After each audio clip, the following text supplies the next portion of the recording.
¿Qué tal? Saludos, buenas noches, bienvenidos. Comenzamos la semana con fuerza en Ágora, en 7 Televalencia. Hoy con un programa especial. Queremos saber más cosas de esa infraestructura llamada Corredor Mediterráneo. ¿Cómo van las obras? ¿Cómo va a beneficiar esta infraestructura a la economía de la Comunidad Valenciana? ¿Qué obstáculos se está encontrando y cómo se están resolviendo? Mucho que preguntar, lo vamos a hacer esta noche con un invitado especial. Es catedrático de Geografía, es comisionado del Gobierno para el desarrollo del Corredor Mediterráneo. Todo un lujo, como decimos, tener hoy con nosotros a Josep Vicent Boira. Buenas noches. Hola, buenas noches. Y gracias por estar con nosotros. Encantado. Mucho que preguntarle por el Corredor Mediterráneo. Pues sí, es un tema de actualidad, efectivamente. Pues para apoyar esta entrevista va a estar también con nosotros periodista y amigo de la casa, Eduardo Alcalde. Buenas noches. Buenas noches. Yo además es un tema que me fascina y que creo que es muy interesante que esté esta noche con nosotros Josep Vicent, porque creo que nos puede aclarar muchas cosas y sobre todo en los tiempos en los que corre, que estamos intentando luchar con temas de carácter medioambiental. El tema del ferrocarril es fundamental para todas estas cuestiones. La sostenibilidad también. Efectivamente. Ferrocarril, sostenibilidad, infraestructura, Corredor Mediterráneo esta noche en Ágora. El Corredor Mediterráneo es una doble vía ferroviaria de alta velocidad que discurrirá desde la frontera francesa hasta Algeciras, uniendo ciudades tan importantes como Barcelona, Valencia, Alicante, Murcia y Málaga, y conectándolas a su vez con el resto de Europa. El Corredor Mediterráneo es el proyecto que más contribuirá a fortalecer a la economía española en sectores tan importantes como el turismo, la industria, la agricultura, la logística y para áreas tan relevantes como la innovación y el conocimiento. Además, favorecerá el que como país pasemos de una España radial en el diseño de sus infraestructuras a una España circular. Ahora, el objetivo es que se cumplan los plazos establecidos para finalizar el proyecto, que ahora se sitúan en 2025, 7 años más tarde sobre la fecha inicialmente prevista, 2018, que se ha ido retrasando en diversas ocasiones. Esta noche en 7 Televalencia recibimos al comisionado del Gobierno para el desarrollo del Corredor Mediterráneo. ¿Cómo van las obras? ¿Se saben fechas de la ejecución? ¿Cómo se están resolviendo los principales obstáculos? Las respuestas esta noche en Ágora con Josep Vicent Boira. El Corredor Mediterráneo. Pues primera pregunta, ¿cómo van las obras según lo previsto? Bueno, las obras públicas siempre son complicadas y más en un corredor como el Mediterráneo, en el que al mismo tiempo que se hacen las obras uno no puede parar el tráfico. Esto en un AVE normal, en el AVE Madrid-Valencia, pues mientras se hacía no pasaba nadie por allí. Pero en el corredor Mediterráneo se ha de permitir el paso de las personas y sobre todo de las mercancías. Uno no puede cerrar el espacio mediterráneo por 5 años hasta que esté el corredor, con lo cual las obras son más complejas. Pero dicho esto, yo creo que las obras van bien. En el año 18-19, en este tiempo en el que yo he estado de comisionado del Gobierno, se han invertido, adjudicado por valor de cerca de 1.500 millones, licitado por 1.900 millones, y esa es una buena cantidad, digamos, que esperemos que se mantenga en los próximos años.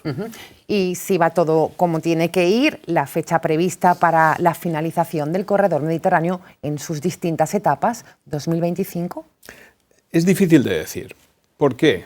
Porque el Corredor Mediterráneo, lo he dicho alguna vez, no tendrá una fecha de inauguración como muchas veces estamos acostumbrados a hacer, ¿no? A veces se hace un hotel y se inaugura el 23 de enero del 2022.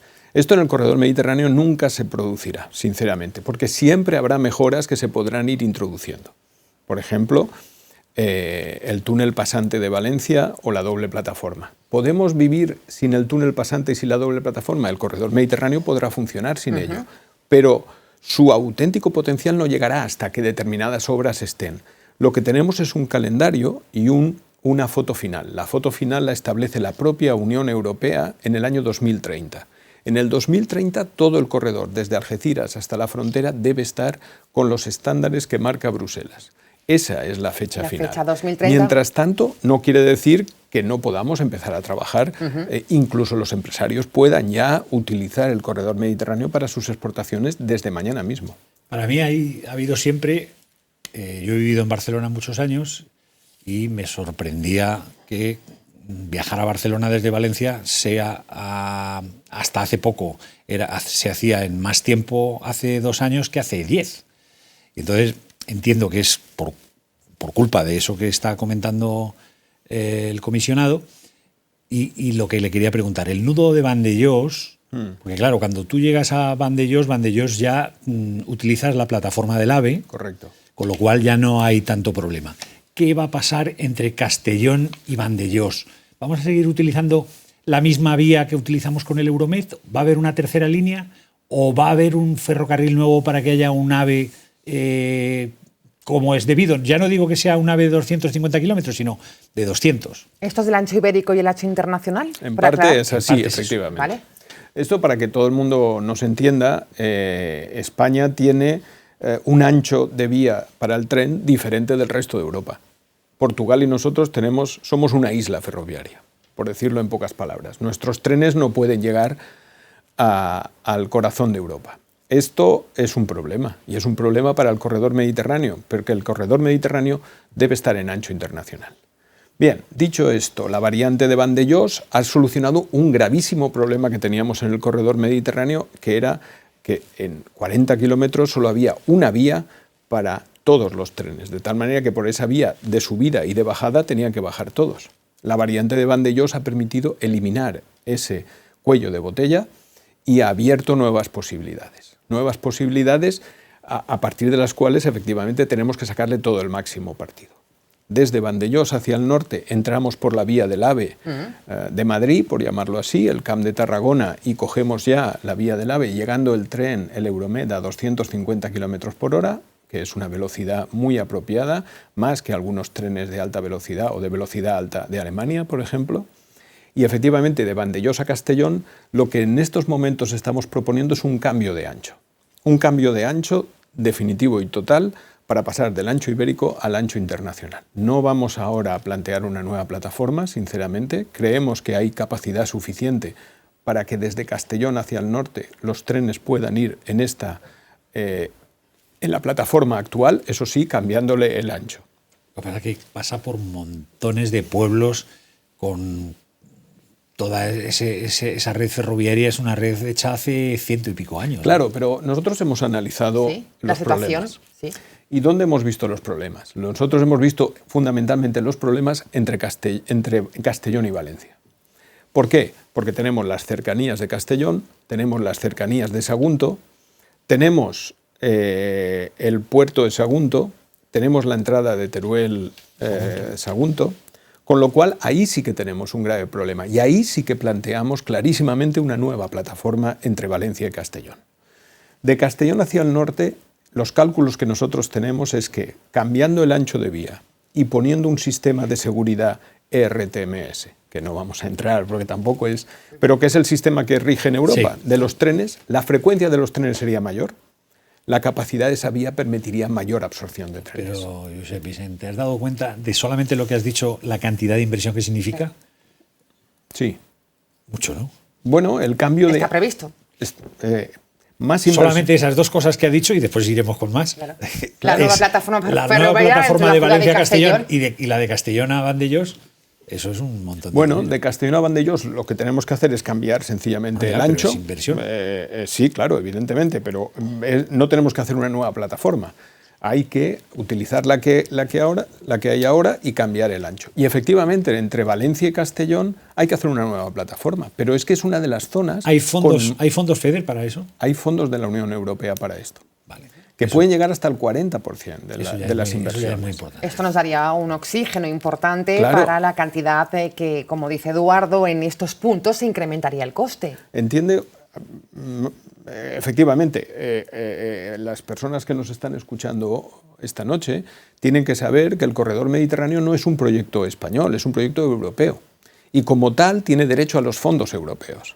Y estos fondos europeos pueden ir desde el 20 hasta el 40%.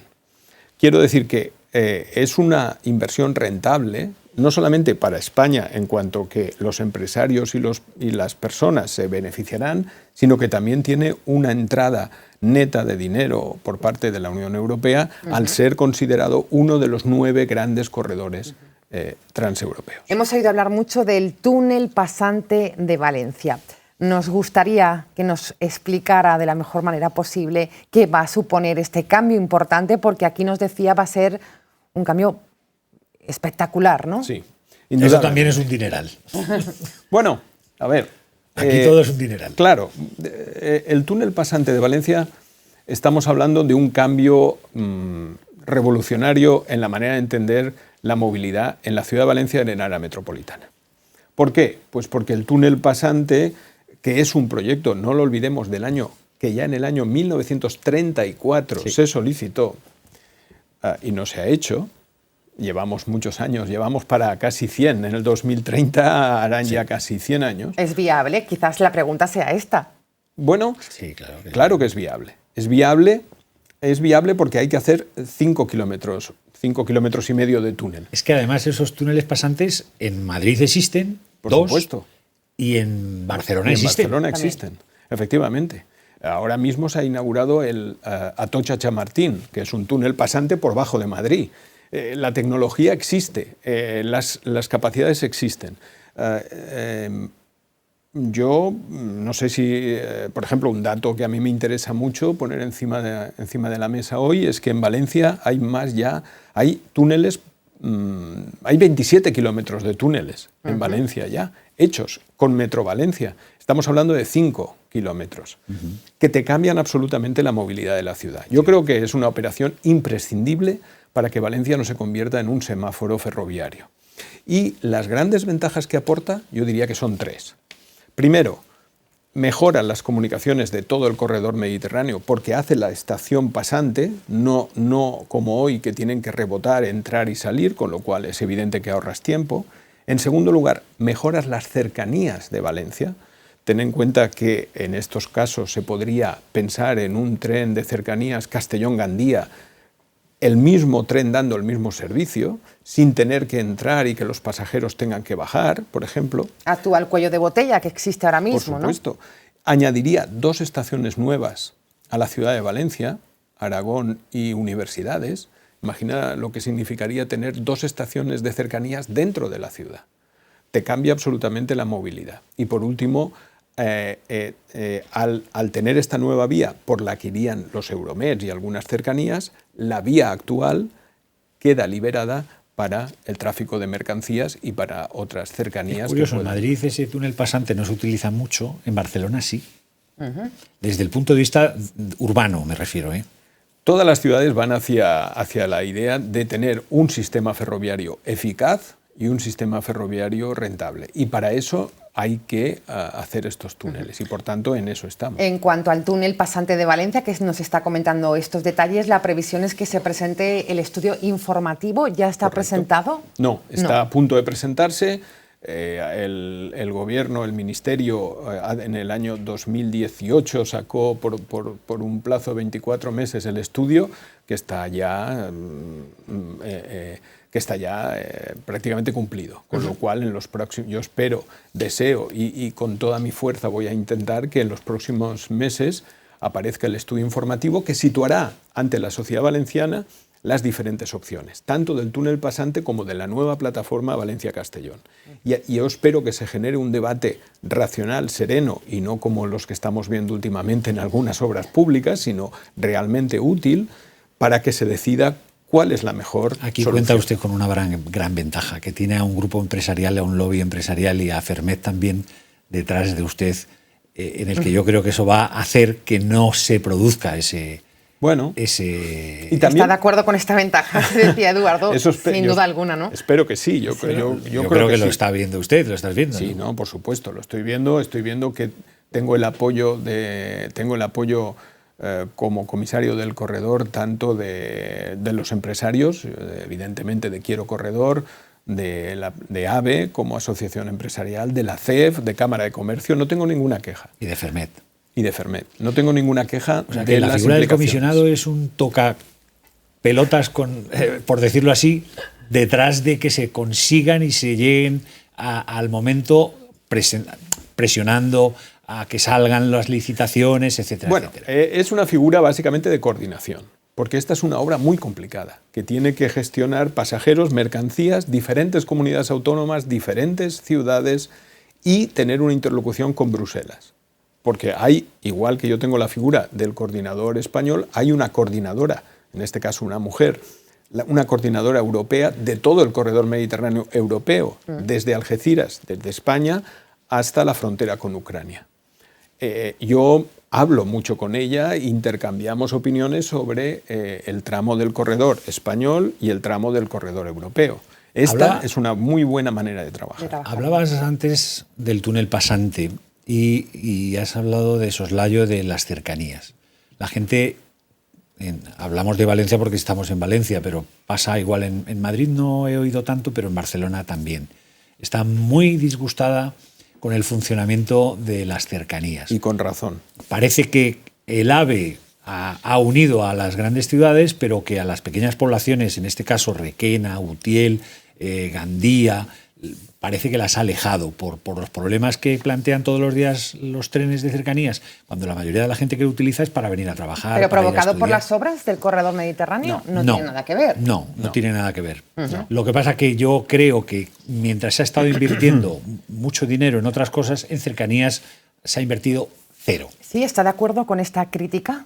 Bueno, en parte la solución a medio y largo plazo de las cercanías, curiosamente, será el corredor mediterráneo, porque con la opción de la doble plataforma del túnel pasante vamos a poder suministrar mucho oxígeno a las cercanías, justamente porque seremos capaces de introducir más frecuencias y más servicios en una vía que estará descongestionada. Por ejemplo, en Cataluña se va a notar pronto entonces, porque si ya van a poder utilizar el nudo de Vandellós y no van a tener que entrar por la zona que se utiliza en las cercanías. No, pero es que evidentemente, o sea, nuestro papel es la coordinación entre administraciones, pero también la coordinación entre servicios. Y aunque cercanías no es de mi competencia, porque no lo es, afortunadamente para usted. Bien, pero sí que participo en la Comisión de Cercanías para tener información, la Comisión de Cercanías que ha propuesto la Generalitat Valenciana y el Gobierno de España, pero sí para tener una información.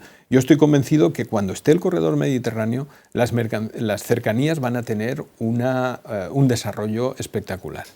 Y además no son incompatibles las dos cuestiones. En estos momentos, cercanías necesita más trenes y más maquinistas. Y eso lo necesita ya. El túnel pasante, la doble plataforma, no vamos a meter ahora dinero en ella. Ahora lo que vamos a hacer es hacer el estudio informativo, presentarlo, discutirlo y enseguida hacer el proyecto constructivo. ¿Eso significa cuántos años? Pues el estudio informativo aparecerá este año, 2020. Necesitaremos, esperemos que el debate racional sobre por dónde tiene que ir el túnel pasante y la doble plataforma se solucione de la mejor manera posible, con el máximo consenso social, y a partir de ahí el proyecto constructivo y a empezar la obra. Y esa empezar la obra, y esa obra sí que dependerá de los presupuestos 2030, ¿no? Estado. Es un poco... Antes. Sí, antes. Eso tiene que llegar en un par de años o 3 a empezar el proceso constructivo, ¿no? Sí. Pero digo ya la realidad, me refería. Bueno, eso sí que, no, 2030 no, pero 2025, 26 sí que también podemos estar pensando que sería un momento en el que con el túnel pasante y la doble plataforma se cambia sustancialmente la manera en que tenemos de entender la estructura ferroviaria en Valencia. Hemos hablado del túnel pasante, de la nueva plataforma ferroviaria entre la ciudad y Castellón. Entramos en la estación intermodal de Font de Sant Lluís. Otro de los proyectos esenciales. ¿Sí? La variante de Vandellós, a la que hacías referencia hace un momento. La variante de Vandellós ha sido un espaldarazo a los pasajeros en el corredor mediterráneo. Ha significado nuevos servicios con Girona, por ejemplo, con Figueres desde Valencia, directos, desde Alicante, y una reducción de tiempo sustancial. Ahora le toca a las mercancías.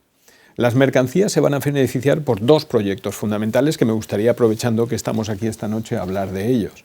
Uno, Fuente de San Luis, la estación intermodal. Tenemos que conseguir cambiar el modelo de transportes de mercancías en España. Hoy El camión domina absolutamente todo, incluso para aquello para lo que no es tan rentable, que son las largas distancias. Nosotros no vamos contra el camión. Lo que yo propongo es una nueva alianza camión-tren. Queremos subir el camión al tren.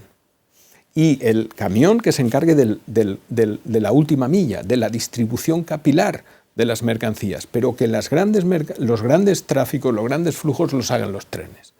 Para eso es imprescindible Fuente de San Luis. Es clave. Por cierto, último encuentro reciente, creo que ha sido en Murcia, me comentaba precisamente Federico Félix, hablaba de esta situación, cifraba en 300 millones las pérdidas que asumen los productores hortofrutícolas en la Comunidad Valenciana cada año por la falta del eje mediterráneo, ¿no? Sí. Son unas cifras preocupantes, sin duda. Claro, es que a diferencia de otras partes de España, aquí en el corredor mediterráneo en general, la demanda va antes de la oferta. En otros lugares de España tú haces la infraestructura y esperas que eso vaya a dinamizar los sectores económicos y demográficos, que a veces no pasa. Y por eso tenemos a veces infraestructuras infrautilizadas. Sí. En toda la Comunidad Valenciana, pero en general en el corredor mediterráneo tenemos una estructura demográfica y productiva tan importante y tan orientada al exterior que cualquier euro que invertamos en el corredor mediterráneo será rentable. Y esa rentabilidad, tanto, pues por ejemplo, como decía el señor Federico Félix, con el tema alimentario, pero yo hablaría de la cerámica de Castellón, hablaría de los coches de Ford, hablaría del mármol de Alicante también, hablaría del calzado, o hablaría de otras industrias, SEAT en Cataluña, en Martorell, para los cuales el ferrocarril significará un ahorro logístico en sus costes. Hay otro nudo importante, pero al sur, el de la Encina. Correcto. ¿Cómo va ese otro nudo? Este es un nudo que se puede deshacer pronto. Sí, bueno, a veces como Alejandro Magno hay que cortarlo, porque no se puede hacer otra cosa. Pero bueno, efectivamente tenemos la conexión Valencia-Xàtiva-La Encina, que es fundamental. ¿Cómo está la situación aquí? Este es el tramo que va a permitir tener un AVE Alicante-Valencia. Es decir, un tren que pueda en una hora, un poco menos, conectar a Alicante con Valencia, que para mí me parece una apuesta fenomenal y fundamental, ¿no?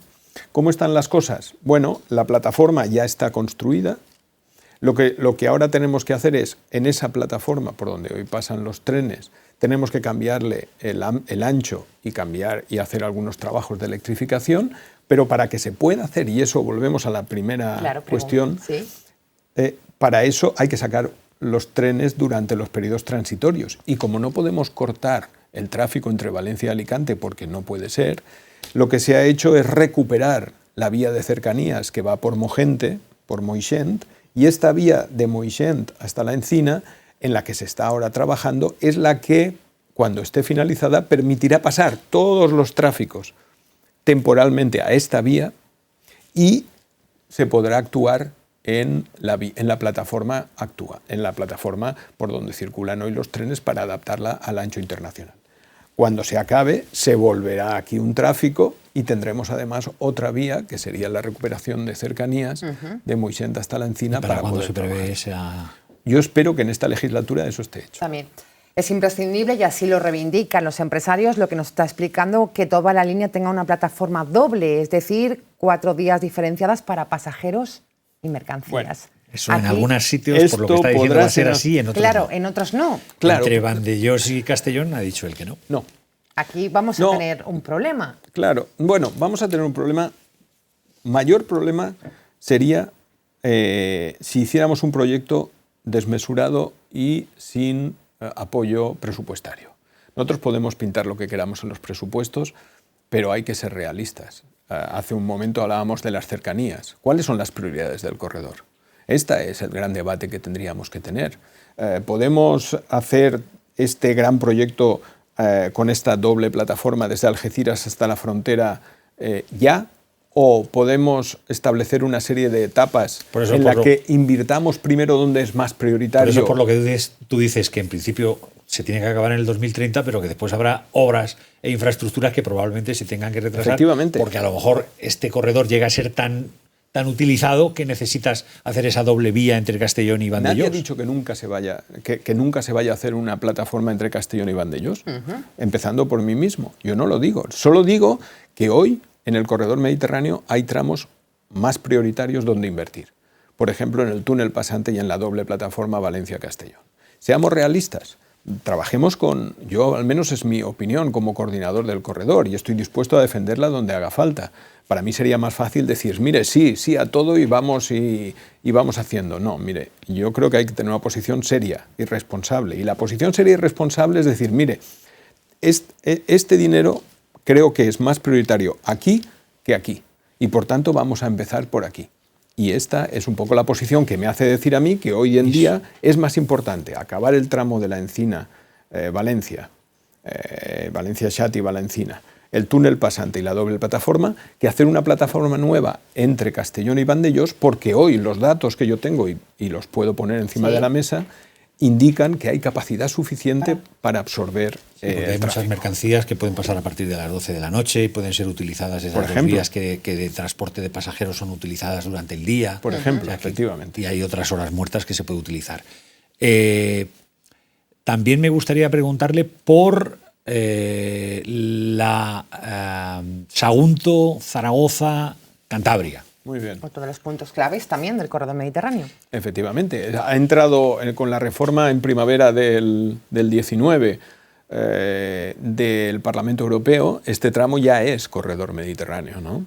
Por tanto, lo estamos trabajando. Es muy importante para Valencia porque significa unir dos puertos, como puedan ser el puerto de Bilbao, puerto de Cantabria, de Santander, con los puertos de Sagunto y de Valencia. Eso es, exactamente.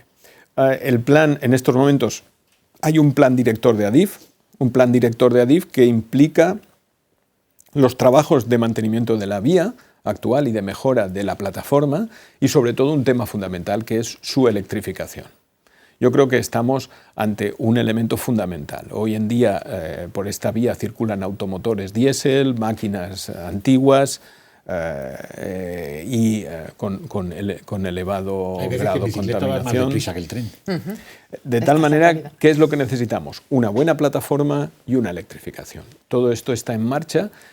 Y solamente con las medidas que nosotros, o que Adif, mejor dicho, ha introducido, se ha multiplicado el tráfico de mercancías. Claro. Eso quiere decir que volvemos otra vez a la idea de que el corredor mediterráneo y sus piezas son inversiones rentables para la economía real. Es que tienes una fábrica de General Motors en Figueruelas, en Aragón, por ejemplo. Por tanto, yo estoy muy tranquilo cuando me hablan de inversiones, cuando me hablan de presupuestos generales del Estado. Hay un gran consenso en que el corredor mediterráneo es necesario, no solamente entre empresarios y académicos y usuarios, sino también entre las fuerzas políticas, cosa que agradezco mucho. Bueno, pues es importante este alto consenso, ¿no?, que existe en España en torno a la infraestructura. Esta noche, programa especial Corredor Mediterráneo con la presencia del comisionado del Gobierno para el desarrollo del corredor, Josep Vicent Boira. Vamos con el puerto de Valencia porque aquí también afecta al corredor mediterráneo. Por cierto, primero, ¿cómo ha vivido la polémica en torno a la ampliación del puerto? Bueno, la viví hasta un cierto punto desde dentro, porque yo estaba en el Consejo de Administración del Puerto de Valencia hasta que se produjo la renovación y por tanto ahora... ¿Le sorprendió que no le renovaran? Pregunta. No, yo no está en mi mano. Pero hay gente que se sorprendió que no le renovaran. Bueno, esto ya son interpretaciones que cada uno puede hacer. El caso... Y además yo entiendo que una persona que es comisionado del corredor mediterráneo pues debería estar en el puerto. Creo que es una importante opinión dentro de ese consejo. Tengo que decir que el presidente de la autoridad portuaria, el señor Aurelio Martínez, ya me ha dicho que cuando se trate un tema ferroviario pues me invitarán a acudir como invitado a este Consejo de Administración, cosa que le agradecí especialmente porque creo que el futuro del transporte y sobre todo el transporte portuario es el tren. Y esto es una de las asignaturas pendientes que tiene España. Hoy en día en todo el corredor mediterráneo solamente el puerto de Barcelona tiene acceso ferroviario en ancho internacional. El resto de puertos no, ni Tarragona, ni Castellón, ni Valencia, ni Alicante, ni Cartagena. Esto lo debemos remediar y por tanto tenemos un plan específico para conectar los puertos a la vía de ancho internacional. Eso es el proyecto del acceso ferroviario al puerto de Valencia. En parte, efectivamente, es así. Es decir, ahora mismo se ha licitado ya el acceso ferroviario al puerto de Sagunto. Sí. Más fácil. Que es más fácil. Estamos pendientes de una firma de un convenio para el acceso al puerto de Castellón. Como el presidente del puerto de Castellón hasta hace poco acaba de ser nombrado presidente de los puertos de España, no creo que sea difícil. Estado, pues vamos a ver si entre todos se puede conseguir y a partir de ahí continuaríamos. Hoy el puerto de Valencia ya tiene un acceso ferroviario, pero no en ancho internacional. Y nuestra idea es que cualquier obra ya en el corredor mediterráneo, y lo vuelvo a decir, es más importante el ancho internacional que la velocidad. Fíjese lo que le digo. Yo creo que el ADN del porque nos corredor conecta directamente con Europa. Sí. Y tenemos que avanzar un poco en las dinámicas de futuro. Es decir, la infraestructura está hecha, lo único que hay que hacer, que no es poco, que es cambiar el ancho de vía en el puerto. Efectivamente. También en la misma situación que en lo que nos está explicando.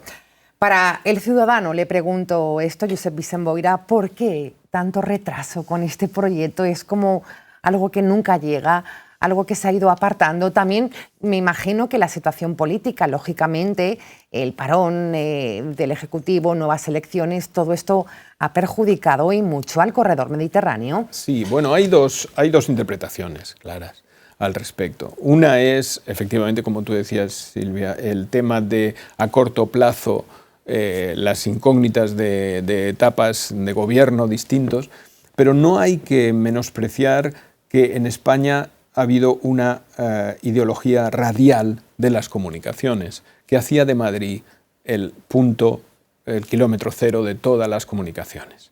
Y esto ha sido letal para proyectos como el Corredor Mediterráneo. El kilómetro cero, Puerta del Sol, todavía uno va allí, ve el kilómetro cero del origen y destino de prácticamente todas las obras públicas en España. Esto, si alguna vez tuvo un sentido, hoy no lo tiene ya, porque estamos en un mundo global, interconectado, en un espacio ferroviario europeo y, por tanto, no hay un kilómetro cero. Tenemos que progresar hacia una concepción en red de las infraestructuras.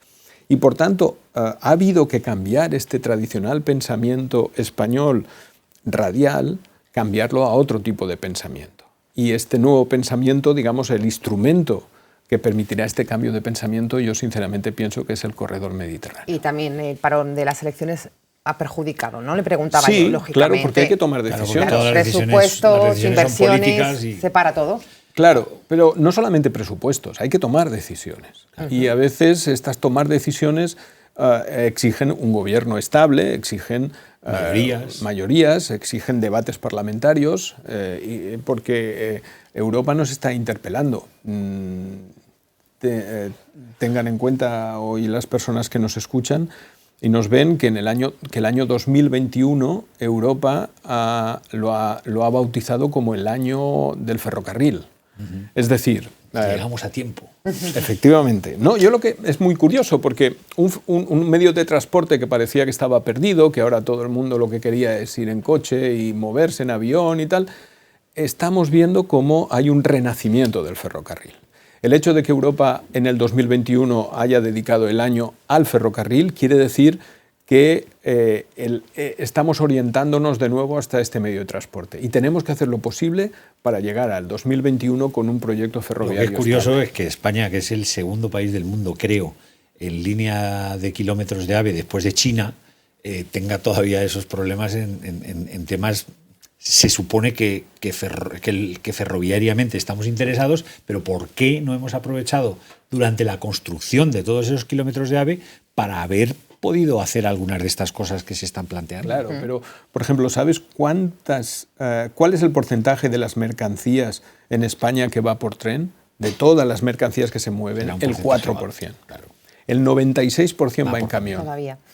Hablamos esto es lo que hay que cambiar. Que esto es lo que hay que cambiar y quería también preguntarle, Josep Vicent Boira, estamos en un momento en el que el cambio climático también es preocupante y está también ocupando a muchos políticos. Hay que hacer aquí también una reflexión, ¿no?, para equilibrar precisamente estos tráficos y conseguir que el ferrocarril tenga más protagonismo. Exactamente. ¿Está relacionado el cambio climático con ferrocarril?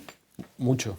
De tal manera que no es extraño que la Unión Europea haya dicho 21 años del ferrocarril y al mismo tiempo esté lanzando las iniciativas verdes. Es que las dos cosas van unidas. Alemania destinará 86.000 millones de euros para el desarrollo del ferrocarril alemán.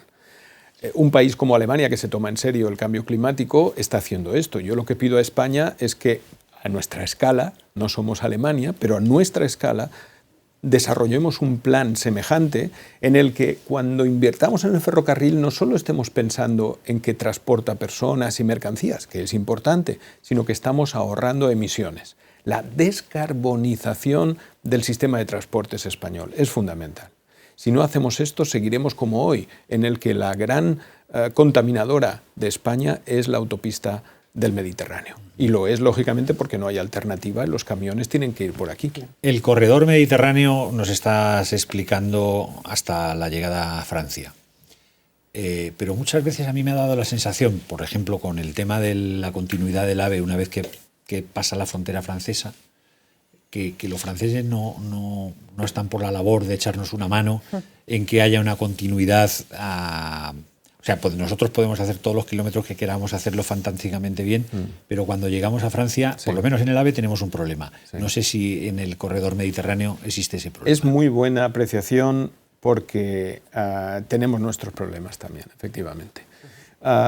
Y tenemos nuestros problemas que los estamos tratando en comisiones bilaterales franco-españolas. Nosotros estamos emplazados al mes de mayo a tener otra reunión bilateral franco-española para tratar de las conexiones. ¿Sabes quiénes nos están apoyando más? Bruselas. Porque Bruselas sí que ve la importancia de las conexiones transfronterizas. Sabe que ahí hay un cuello de botella, sabe que ahí hay un problema y que España puede haber entrado, España y otros países, pero en España específicamente puede haber entrado en el mercado común europeo desde el 86. Pero seguimos teniendo una barrera. Pero seguimos teniendo esta barrera. Los Pirineos siguen existiendo. Desgraciadamente es así para el transporte ferroviario. Ten en cuenta que nuestros trenes, cuando llegan a Francia, tienen que descargar su mercancía y cargarla en trenes franceses o alemanes para continuar. Esto es un impuesto que grava nuestras exportaciones. Solo hay dos líneas ferroviarias que traspasan España, una por Hendaya y otra por la Junquera, que no sé cómo se dice, Le Pertur. Había un túnel, el de Canfrán, que sigue ahí desgraciadamente sin utilización. ¿No se piensa rescatar esa, aunque esto ya no sé si tiene que ver con el corredor mediterráneo, esa línea desde Canfrán hacia Francia? Tengamos en cuenta, antes de plantearnos nuevos proyectos como estos, que pueden venir a medio y a largo plazo, evidentemente, ¿por qué no? Cuando a mí me han preguntado por el Canfrán, creo que el canfranero famoso, este sí que puede recuperarse sin problemas, pero este no pensemos que puede transportar grandes cantidades de mercancías. Tened en cuenta, o tenga en cuenta, bueno, nos conocemos, mantenemos esta especie de trato, tenga en cuenta que el túnel de Le Pertus en estos momentos está utilizado al 10%. O sea que tenemos todavía mucho. Tenemos mucho margen. Lleguemos al 90 o al 100% del túnel de Le Pertus, por cierto, pagado por toda la Unión Europea y nos piden cuentas por ello, y entonces pensaremos en abrir nuevas vías, pero con un túnel internacional por el que sí que puede transitar mercancías y pasajeros. Esto es inédito.